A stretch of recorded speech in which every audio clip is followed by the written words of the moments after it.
Hola, bienvenidos a mi canal. Hoy les voy a hablar de las neumonías asociadas al cuidado de la salud y de la comunidad.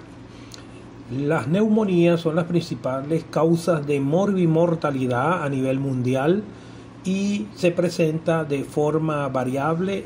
La mayoría son leves, sin embargo hay un porcentaje de 40% de evolucionan hacia un compromiso importante de la función pulmonar, se denomina distrés respiratorio o sepsis o shock séptico asociada a la infección. La frecuencia como se presenta esta patología es 3 a 8 pacientes por cada 1000 habitantes al año y con una letalidad del 10%.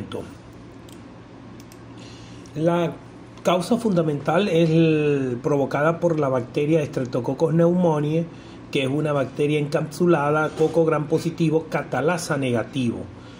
Principal causa de la neumonía, pero también es la primera causa de meningitis bacteriana, y otitis media y sinusitis aguda.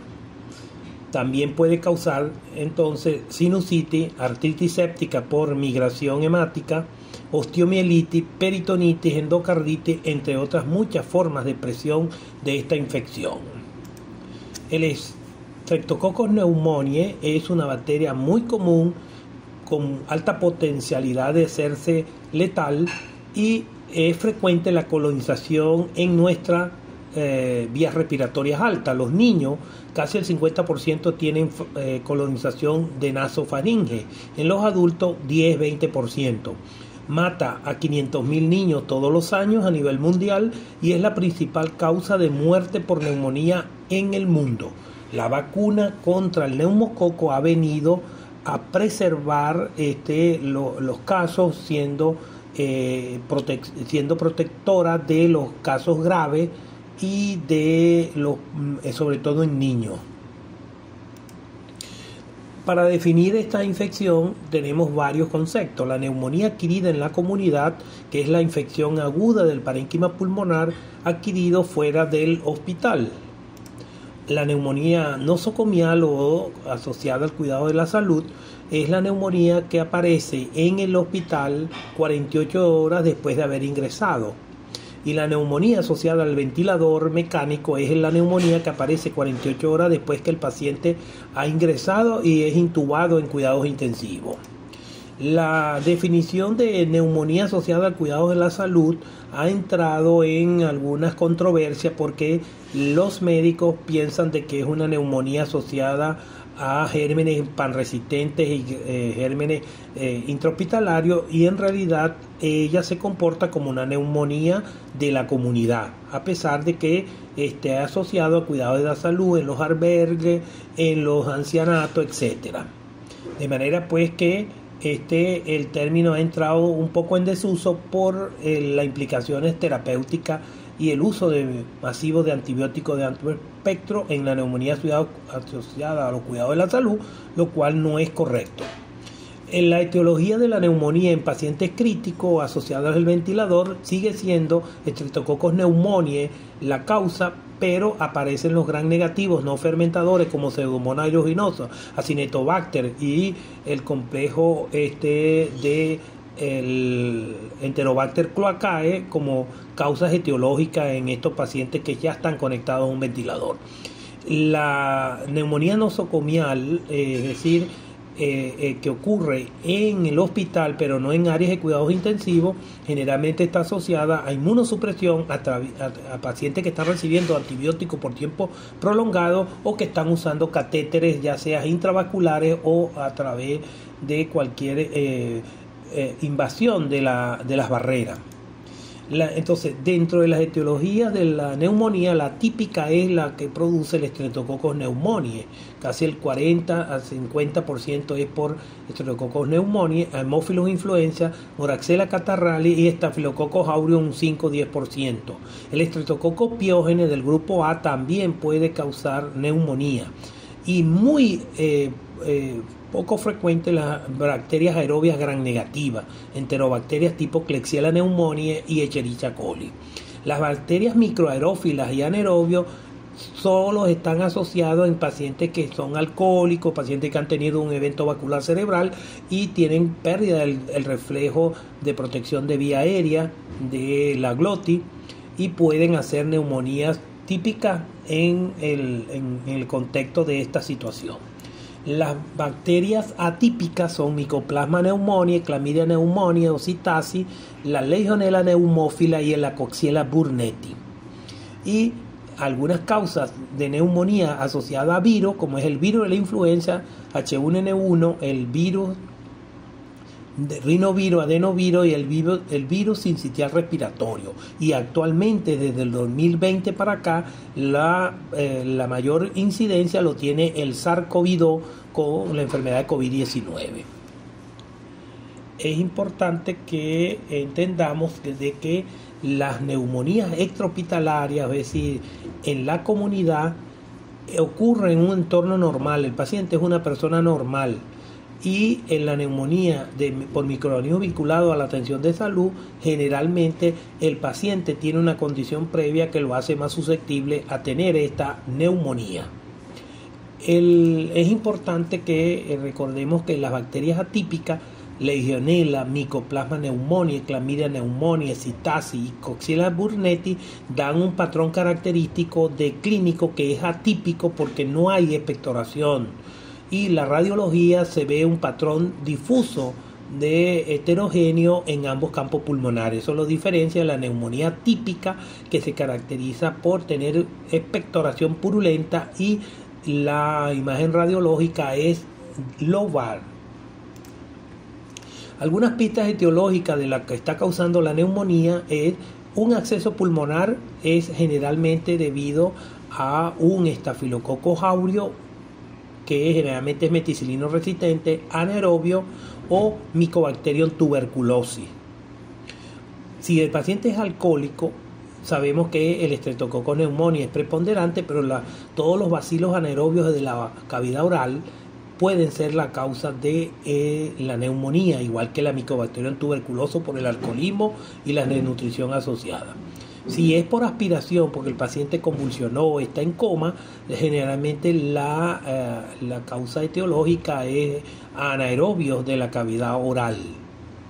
Si hay daño pulmonar de la estructura, por ejemplo tipo bronquiectasia, bueno, allí son los bacilos no fermentadores tipo Pseudomonas aeruginosa, Burkholderia cepacia, y algunos casos puede ser Staphylococcus aureus porque ya están recibiendo antibióticos. Si es un hebótico y es usuario de tabaco, entonces allí el preponderante es Haemophilus influenza, pero también está Streptococcus pneumoniae y Moraxella catarrhalis. Chlamydia pneumoniae y bacilos gram negativos también pueden estar asociados. Si ha estado en un hotel o en un crucero por 2 semanas previas, la causa fundamentalmente es la transmisión de la Legionella pneumófila por el sistema de enfriamiento del agua del aire acondicionado. Exposición a deposiciones de murciélago o gubano, generalmente es un hongo, Ectoplasma capsulatum. Exposición a pájaro, generalmente es Chlamydophila psittaci.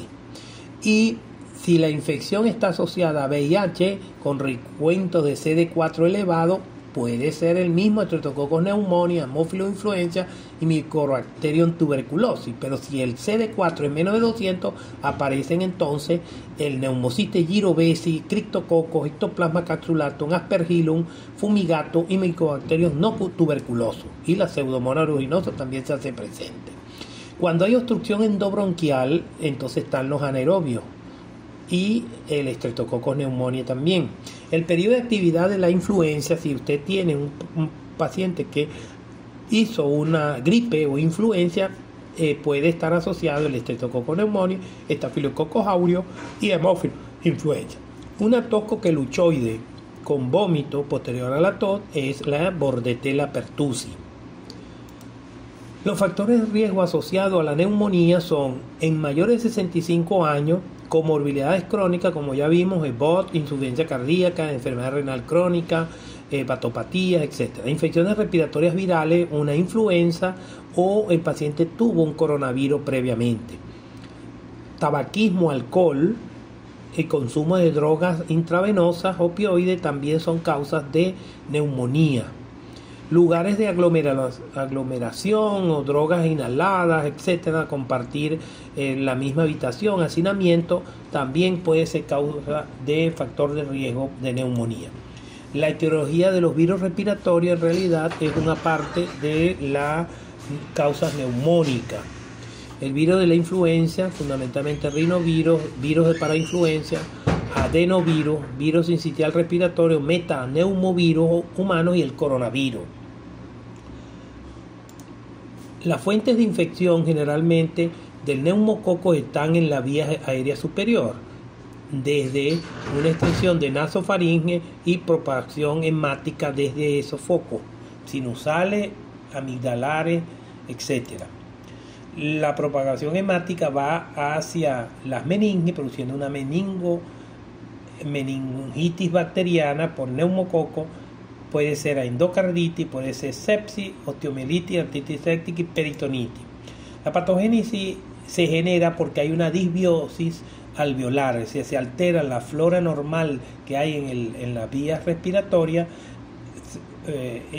y provoca que predominen bacterias patógenas, haciendo entonces que se produzca el proceso infeccioso.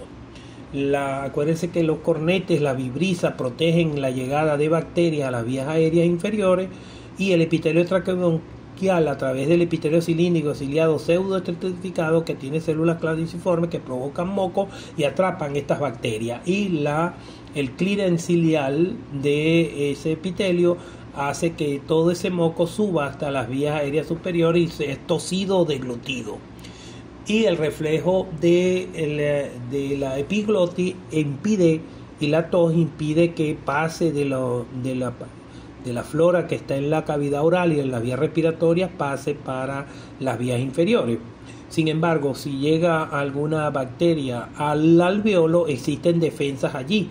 Los neumocitos tipo 2, neumocitos tipo 1 y los macrófagos alveolares o células en polvo, como se les conoce, son los primeros que provocan la respuesta. Inmediatamente que llega una bacteria y se implanta en el alveolo, aparece una respuesta inflamatoria mediada por interleuquina 1 y factor de necrosis tumoral alfa, y inmediatamente a través de los macrófagos se produce una respuesta interleuquina 8 y factor estimulante de colonias de granulocitos que hacen reclutamiento de leucocitos alveolares e intersticiales, y ahora aquí se produce un gran proceso inflamatorio con daño al endocáliz, al glicocáliz endotelial y al endotelio y fuga capilar, que es lo que va a producir el encharcamiento del pulmón por la respuesta inflamatoria.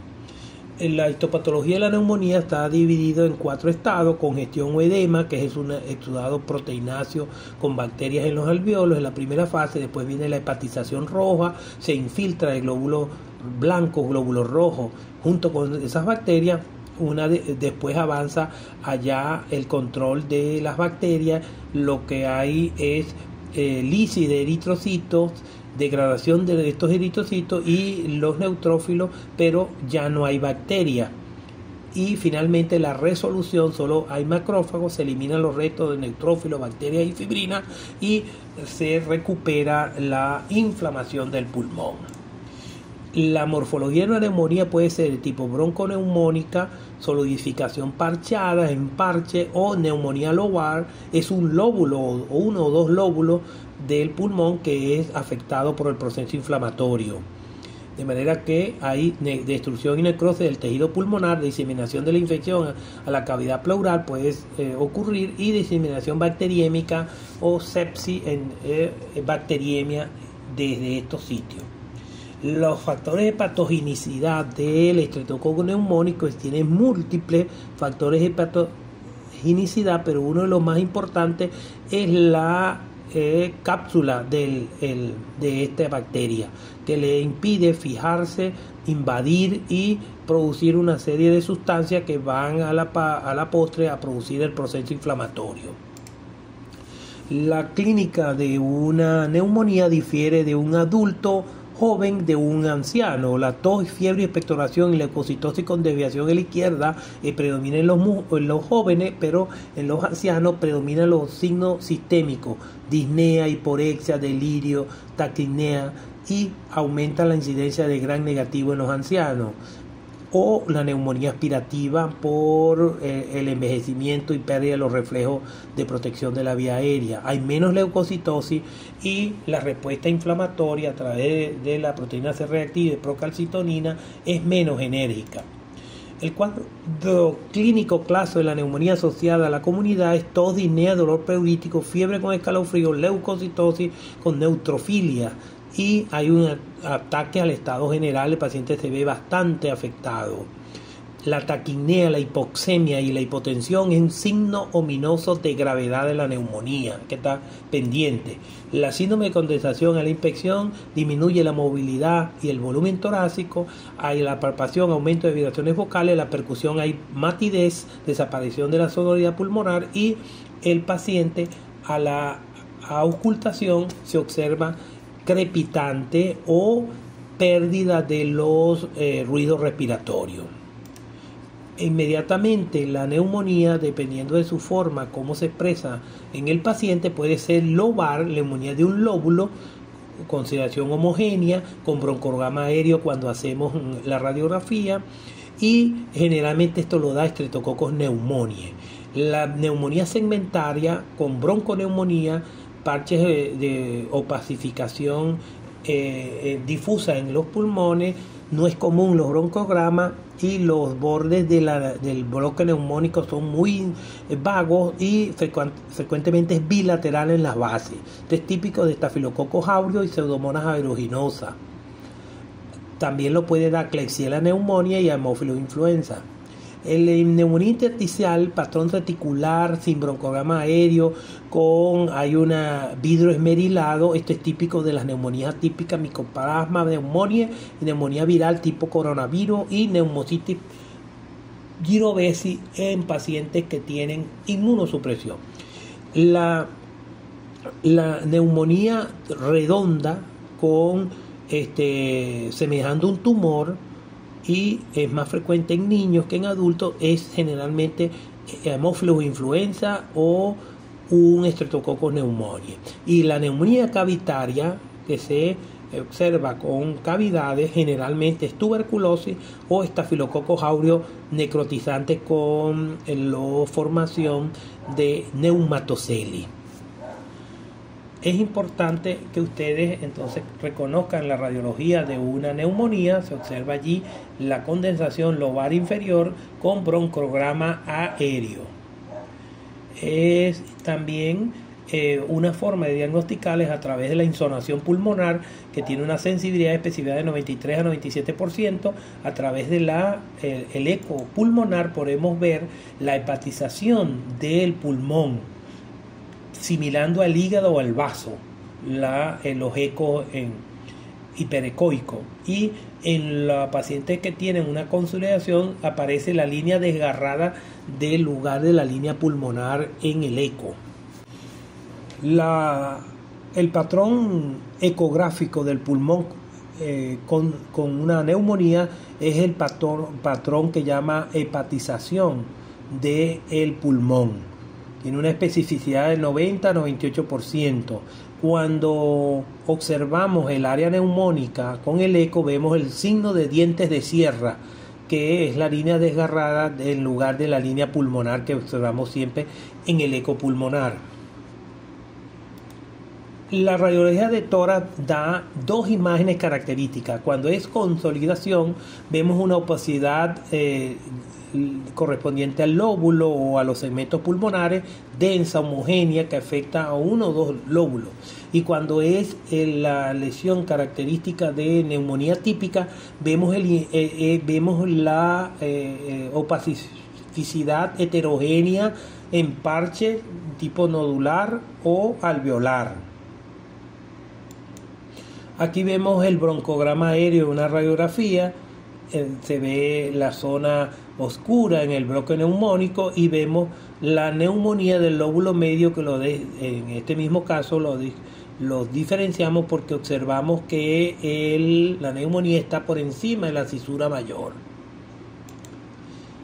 Cuando hay una neumonía delante del corazón aparece el signo de la silueta, es decir, cuando es delante del corazón borra la silueta cardíaca.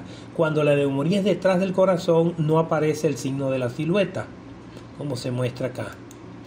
La neumonía asociada a neumococo se ve una zona de condensación en la base izquierda del pulmón y totalmente con broncograma aéreo.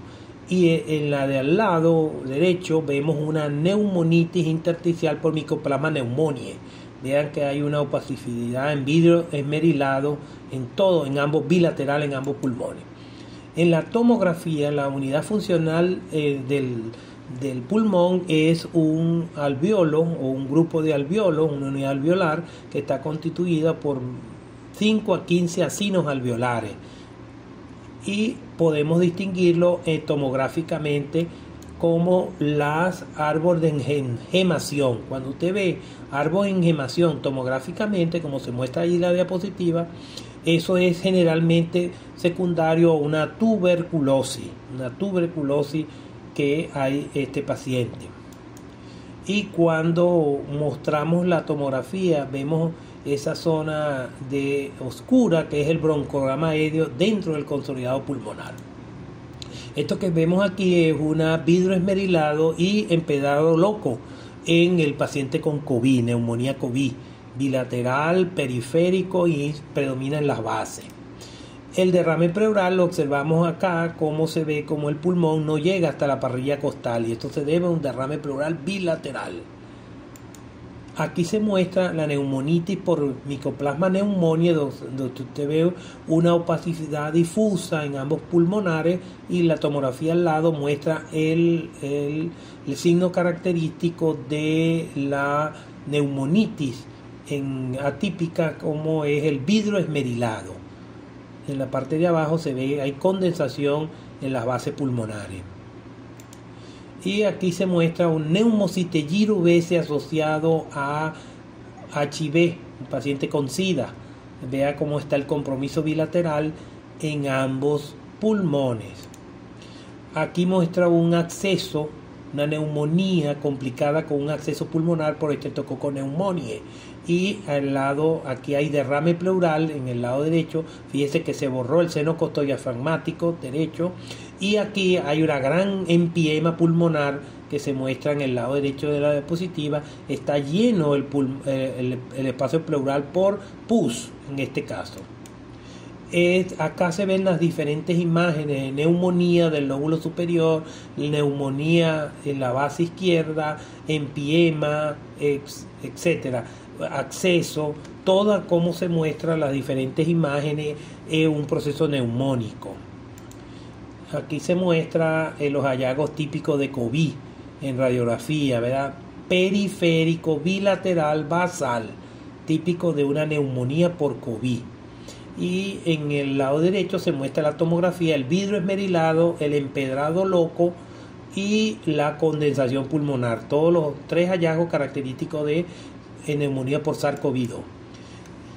¿Qué hacemos con el paciente que les ingresa con neumonía? Inmediatamente tenemos que estadificarlo, es decir, qué grado de compromiso tiene la neumonía en este paciente. Para eso usamos el PSI, el índice de severidad de neumonía, Pneumonia Severity Index, ¿verdad? Que consiste en aplicarle una escala que cada paciente debe ser interrogado y evaluado para ver qué grado de compromiso y severidad tiene este paciente. El paciente con criterio mayor en la escala de la IDSA, que es la Infection Disease Society American, o sea, la Sociedad Americana de Infecciones de Enfermedades Infecciosas, o la American Society de Thorax, dan la gravedad y que el paciente tiene que ser ingresado a cuidados intensivos, porque el paciente está gravemente comprometido. Estas escalas, aquí está la PSI, le permite a usted como médico saber el grado de mortalidad que tiene. Si yo tengo una PSI de 0 a 70 puntos, el paciente tiene 0,6 de mortalidad. Si está entre 71 y 90 puntos, tiene 0,9 de mortalidad, clase 3. Pero si tiene más de 91 a 130 puntos, tiene 9,3, 10% de letalidad. Y si tiene entre 131 y 400 puntos, este tiene una mortalidad del 30%. Estos dos pacientes tienen que ir a cuidados intensivos. Los pacientes clase 4 y clase 5 de la PCI. Es importante también cuando es la neumotenia CUR65 de la neumonía asociada en la comunidad. Tiene 5 criterios: mayores de 65 años, confusión, urea mayor de 20, respiración mayor de 30 y presión sanguínea menor de 90-60. Como esto ocurre en el momento de la emergencia y no tiene urea, usted puede solo aplicar 4 criterios: la confusión, la respiración, la presión sanguínea y la edad. Si tiene el paciente más de 2 criterios, tiene una mortalidad de 9, y si tiene entre 3, 4 y 5, tiene una mortalidad que está del 15 al 40%. El CUR65 le permite a usted como médico en la emergencia estadificar su paciente y llamar a cuidados intensivos si el paciente tiene una predicción de mortalidad alta. Aquí estamos aplicándole el CUR65 a un paciente y se observa que el paciente tiene frecuencia mayor de 30, una sistólica menor de 90 y menor de 60 la diastólica, con mayores de 65, ya ese paciente tiene 3 puntos del CUR, es decir, tiene 14% de mortalidad. Ese paciente tiene que ingresarse e incluso llamar a cuidados intensivos. El criterio de hipoxemia es un criterio independiente de estadificación. No solo se considera la edad. Si un paciente está hipoxémico, cuando llega a la emergencia, ese paciente se queda hospitalizado. Es importante que también el diagnóstico y tratamiento de la neumonía en el adulto debe tener, estos son los criterios de la IDESA, Infection Disease Society of America. Ellos tienen criterios menores y mayores. Si menores son frecuencia mayor de 30, PAFI, índice de Kirby menor de 250, infiltrado pulmonar multilobar, confusión, desorientación, uremia más de 20, leucopenia menor de 4.000, trombocitopenia menor de 100.000, hipotermia, si el paciente tiene menor de 36 grados, ese paciente está grave, hipotensión que precise resucitación con fluidos, es decir, expansión salina, y los criterios mayores son shock séptico con necesidad de noradrenalina, insuficiencia respiratoria grave, el paciente está con necesidad de ventilación mecánica. De manera pues que una neumonía grave es un criterio mayor y 3 o más criterios menores. Eso hay que hacerle al paciente en el momento que usted lo revise en la emergencia. De manera pues que el flujograma de riesgo en atención de pacientes con neumonía aplica el CUR65 o el QID-SOFA. CUR65 de 0 a 1, el paciente se trata ambulatorio, un QID-SOFA de 1, pero si el paciente tiene CUR65 mayor de 2 o tiene un QID-SOFA mayor de 2, ese paciente va para hospitalización. El diagnóstico de la neumonía entonces se hace por la clínica, la radiología y la obtención de algunos muestras de sangre, líquido cefalorraquídeo si hay sospecha de meningitis, esputo, aspirado pleural si hay derrame pleural, osteomielitis, si hay osteomielitis ya hay que tomar una muestra de hueso, tinción de Gram, hacerle la catalasa para saber si es catalasa negativo o catalasa positivo. Catalasa positivo indicaría Staphylococcus aureus. Cultivo, mandamos cultivo, antibiograma y estudios de imagen. Las pruebas microbiológicas en una neumonía, si es leve, no se necesitan. Pero si usted tiene una neumonía moderada a grave, tiene que hacer hemocultivo, tinción de Gram de esputo, cultivo, antígeno urinario para Streptococcus pneumoniae, donde disponemos de este antígeno, reacción de cadena en polimerasa para Legionella leumófila o antígeno urinario de Legionella, en los que disponemos en esto, y la reacción de cadena de polimerasa para los virus, ya sea H1N1, coronavirus, etc. Entonces los cultivos son el cultivo del esputo, tiene que haber más de 25 leucocitos con menos de 10 células epiteliales en el Gram. Hemocultivo, el rendimiento del hemocultivo para neumonía es bajo, sin embargo hay que hacerle la hemocultivo. La sensibilidad y especificidad son variables, y la reacción de cadena de polimerasa para patógenos comunes y no comunes le da a usted la idea de si hay etiología viral o no. Y los otros antígenos urinarios, Estreptococo pneumoniae y Legionella, en algunos se disponen en algunos hospitales. La procalcitonina ha perdido valor como arma diagnóstica. Antes nosotros pedíamos procalcitonina para saber si la infección neumónica era bacteriana o viral. Ya esto no es así. Recuérdense que es un péptido producido por las células endocrinas parafoliculares de la tiroides. Sin embargo, el sistema responde, estas células producen cuando los estímulos son bacterianos mediados por factores de necrosis tumoral alfa, interleuquina 1 y 6, aumentan rápidamente los niveles de procalcitonina, pero como los virus teóricamente inhiben el factor de necrosis tumoral alfa y son manejados por gamma interferón, la procalcitonina no aumenta en forma importante. Sin embargo, ya sabemos que no permite la diferenciación entre bacterias y infección viral. Por lo tanto, la procalcitonina ahorita, según los estudios PRO-HOP, que fue un estudio controlado randomizado, se usa solo para el retiro de antibióticos. Si la procalcitonina está menos de 0,1, es recomendado retirar antibióticos. Muy recomendado. Si es 0,25 está recomendado, y si ha caído más del 80% del nivel inicial, se le recomienda, y caída del 90% más, mucho más recomendado. Los cultivos y hemocultivos, cuando hay que hacerlo, cuando usted sospecha una infección por estafilococo meticilino resistente, o cuando tiene una neumonía grave con criterios clínicos de compromiso, hay que hacer cultivo de esputo y de hemocultivo. Antígeno urinario cuando sospecha Legionella neumófila, y procalcitonina no se recomienda en este momento para diagnóstico de infecciones bacterianas. El tratamiento entonces está siguiendo, dependiendo de la sospecha diagnóstica, qué neumonía se trata, si es de la comunidad, si es asociado a cuidados de la salud hospitalaria o es en cuidados intensivos. Las penicilinas son las drogas de primera línea, penicilina, cefalosporina, cuando sospecho estafilococcus aureus, vancomicina, y si hay sospecha de gram negativos no fermentadores, carbapenem. El manejo específico de la neumonía, manejo específico de la meningitis o la sepsis si está asociado. Entonces, cultivo de esputo en pacientes con enfermedad grave lo recomienda la American Sociedad Americana de Tórax y la IDESA, y las guías del 2019 solo recomiendan en pacientes con enfermedad grave, sospecha de estafilococo meticilino resistente o pseudomonas. El cultivo de sangre, cuando yo tengo un paciente gravemente comprometido, tengo que hacerle el hemocultivo, ya sospeche estafilococo meticilino resistente o pseudomonas. La monoterapia con macrólido solo para pacientes ambulatorios. Para pacientes que se van a hospitalizar se recomienda terapia dual. El uso de procalcitonina no está recomendado para diagnóstico de infección bacteriana. El uso de corticosteroides no está recomendado en este momento para ninguna causa de bacterias pulmonares, de infección pulmonar por bacterias.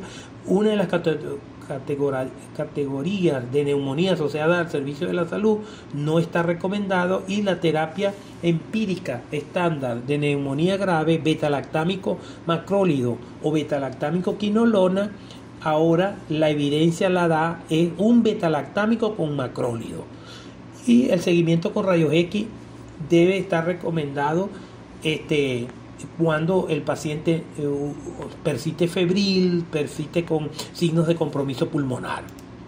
El grupo 2 de las infecciones intrahospitalarias, macrólido sí o sí. Siempre en el grupo 2 debe darle un macrólido, una penicilina, ampicilina. Cuando hay riesgo de bacilos gram negativos no fermentadores, la ampicilina sulbactam. Riesgo de neumococo resistente, ceftriaxona. El grupo 3, que es el paciente que está en cuidados intensivos o que está grave, ampicilina sulbactam más macrólido más vancomicina. Nosotros en Venezuela no usamos el oseltamivir, Tamiflu, porque no ha demostrado ningún beneficio. Si el riesgo es de pseudomonas, usamos piperacilina, tazobactam o cefepime, maquinolona.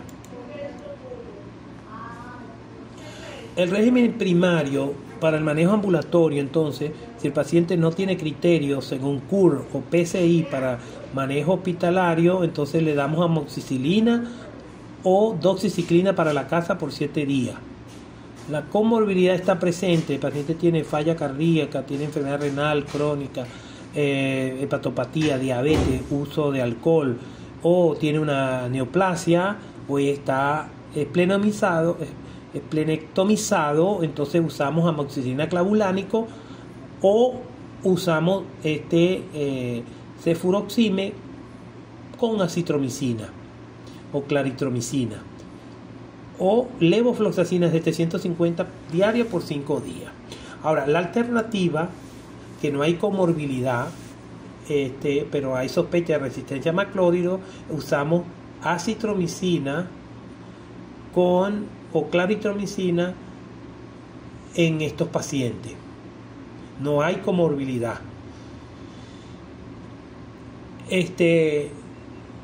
O cuando hay comorbilidad en estos pacientes usamos las quinolonas, moxifloxacina o ampicilina sulbactam o amoxicilina clavulánico con doxiciclina por 5 o 7 días. Los tratamientos son cortos, de 5 a 7 días. Cuando es un paciente hospitalizado que sospechamos neumonía hospitalaria, entonces el tratamiento va a ser con ceftriaxona, 1 a 2 gramos cada 24 horas, o agregamos acitromicina o levofloxacina. En neumonía severa usamos betalactámico más un macrólido o betalactámico más una quinolona respiratoria. Esto es lo último que recomienda en Critical Care Medicine en el 2019. El uso de corticosteroides no está recomendado en pacientes con neumonía. Y el régimen alternativo en pacientes hospitalizados que están comprometidos, ceftriaxona 1 a 2 gramos cada 24 horas, o la cestarolina 600 miligramos cada 12, una cefalosporina de quinta generación, cestarolina más doxiciclina, o moxifloxacina o más ampicilina sulbactam 3 gramos cada 6 horas. En los pacientes que están con neumonía hospitalaria, el tratamiento dura de 5 a 7 días. Eso los estándares han demostrado de que el cuidado estándar de que no necesitas darle 15 días de antibiótico a un paciente con neumonía. Con 5 a 7 días ya es suficiente. Y cuando sospechas estafilococo meticilino resistente, debes de agregarle al tratamiento anterior vancomicina, 15 a 20 miligramos por kilo cada 12 horas, o linezolid 600 miligramos cada 12 horas, a esperar los cultivos. Si es pseudomonas la que sospecha, tiene que ser piperacilina tazobactam o meropenem 1 gramo cada 8 horas, o cefepime 2 gramos cada 8, o ceftazidime 2 gramos cada 8. Finalmente, si no hay mejoría en el paciente en los 5 o 7 días, debe descartar algo que está complicando esa neumonía, como es un empiema, gérmenes poco comunes como la tuberculosis, la nocardia, la actinomyces o un hongo, gérmenes resistentes, complicación de acceso a empiema, y considerar etiología no infecciosa, que tenga una neoplasia o que tenga una enfermedad autoinmune tipo enfermedad reumatoide o lupus. El tratamiento ahí tiene que ser guiado por tomografía y endoscopia, a través de hacer un estudio endoscópico pulmonar y lavado broncoalveolar. La neumonía nosocomial en pacientes de cuidados intensivos ocupa el segundo lugar en orden de frecuencia en infecciones nosocomiales, constituye la primera causa de muerte. La primera causa es infección urinaria. Los pacientes hospitalizados en unidades de cuidados intensivos ocurre 5 a 10 veces más frecuente la infección que en otras áreas hospitalarias. Por lo tanto, esto está asociado a la ventilación mecánica, por lo tanto tenemos que estar pendientes en diagnosticar oportunamente la neumonía nosocomial de pacientes asociados a ventilación mecánica, ya que la letalidad sube de 30 a 70%. Si la neumonía asociada a ventilación ocurrió los primeros 4 días, generalmente son enterobacterias y está también presente el Streptococcus pneumoniae, el Estafilococo meticilino sensible y el Haemophilus influenza. Pero cuando ya pasa de 5 días a una semana, ahí entran a jugar preponderantemente los bacilos gram negativos no fermentadores como Acinetobacter baumannii, Pseudomonas aeruginosa, y así ahora sí Estafilococo meticilino resistente. ¿Cuáles son los mecanismos a través del cual el paciente en cuidados intensivos se contamina los pulmones? Inhalación directo de la parte de la vía respiratoria, microaspiraciones, pequeños volúmenes de las secreciones que están en la cavidad oral pasan hacia el pulmón, o la aspiración de gran volumen de contenido de la orofaringe o gástrico cuando hacen broncoaspiración, o a veces puede suceder de focos sépticos periféricos que embolizan al pulmón, ya sea una endocarditis infecciosa o que tengan una osteomielitis. Los métodos diagnósticos óptimos en cuidados intensivos para demostrar la infección pulmonar son los hemocultivos y aquellos donde condiciones donde se hace lavado broncoalveolar o cepillado broncopulmonar a través de una endoscopía.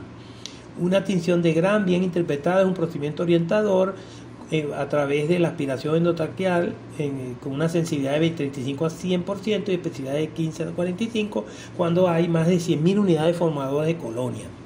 Las técnicas de cultivo semicuantitativo obtenidos por el lavado broncoalveolar o por el cepillado protegido son ampliamente aceptadas como forma de diagnosticar neumonía asociada a ventilación mecánica.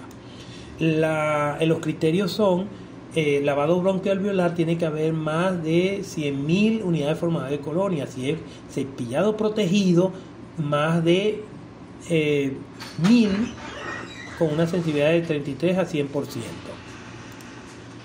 Hay cuadros que simulan neumonía, sobre todo en cuidados intensivos, pacientes que tengan tromboembolismo pulmonar más infarto, insuficiencia cardíaca, pacientes con atelectasia, neoplasia, carcinoma broncogénico, vasculitis Wagener, hemorragia pulmonar alveolar, bronquiolitis obliterante, sarcoidosis y neumonía asociada a fármaco.